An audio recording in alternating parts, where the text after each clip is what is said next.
Hello everybody, I'm out with Willie. Beautiful morning.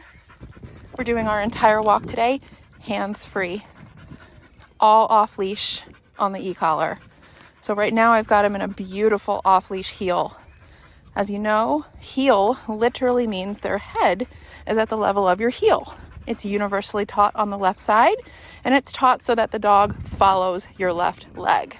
It's all done hands-free because we have our e-collar.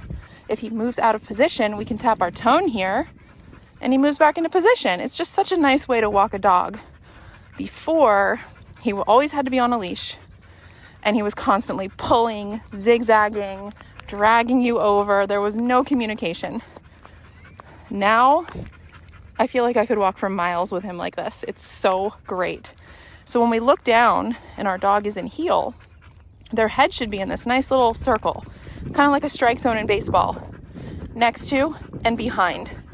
If they're not behind, they can't possibly follow your leg. If they're up here, they can't see where you're going, right? So it's a slippery slope between here and here. So we've worked really hard on this position to keep him following me. He'll go at any pace, any direction. I could be walking slow, right? Or I could be running. He follows me. Let's see if he'll turn with me here. Good boy. And if he gets out of position, I'm going to click right here. See how he felt the click? And then he knows to come back to heel. That's the training. All right, let's stop and see what he does. He's trained. Good. I love that choice. So if I would have stopped and he would have kept walking, it would have told me, he's not really paying attention to me, but he knows he's following me. So when I stop, he stopped immediately. He puts himself in a down. That is a new behavior and that's a learned behavior. Okay, let's tell him stay and I'll walk away here. This is a dog who did not have a stay just 2 weeks ago. Brand new for him at 5 years old. Good. The downstay is crucial. We need a way not only to move with our dogs, right? That's what we have the heel for, to get our dogs to us, but also a way to have them stay when you need them to as well.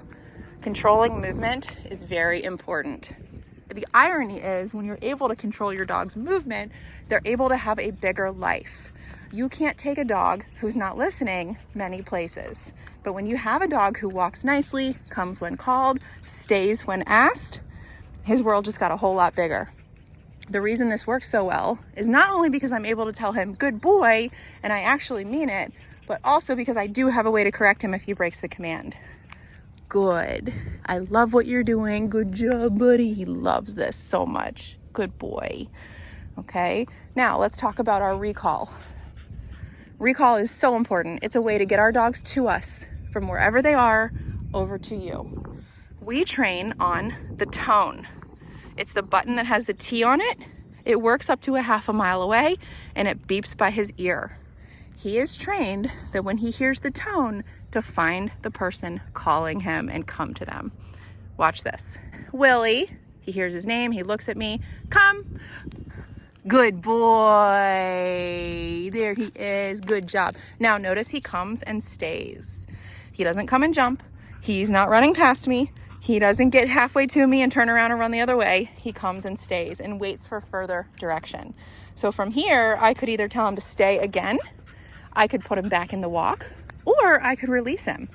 I think he's earned it. You're doing so good. Nope, stay.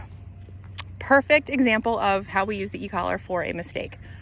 He tried to follow me. I said, nope. I clicked. I'm very low. I'm at a 5. Repeat the command. No big deal. He goes back down. Good. That's what holds this all together. Willie, break. Good job, buddy. All right. So now he's in break time.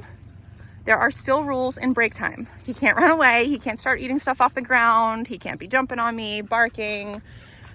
Because we have the e-collar, we have a way to disagree with any unwanted behavior, okay? But if he's not doing anything wrong, have at it. Go explore, go pee, go mark to your heart's content. This is what this training is for. But I do have a way to get him back if needed. Good boy. I like all these check-ins. Again, these are all new. Let's try this. Good job. There's that tone only recall, and he's so happy to do it. Good job. We've really worked hard on creating pride in all of the commands. Okay? Willie, break. Good job. All right, we just approached the front door. Another thing we've been working really hard on is automatic waiting at any threshold. Crate, car, any doorway. So I should open this, and he should actually look up at me for permission to come through. Break. Good job. Place. Good boy. All right, another big problem they had was whenever they would try to leave him out in the house, he was just marking all over everything. Literally lifting a leg and peeing on the furniture. So a middle ground between crate and freely roaming is, of course, the place command, which is a nice bed. We come in from our activity, I point, I say place, he goes on, and now his job is to stay until I release him. Good boy. All right, guys, I just sat here for a while, did some dishes, walked around. He's been on the place bed for maybe a half hour now, and it's time to release him. So I'm gonna show you how we do that. Willie, break. Good boy.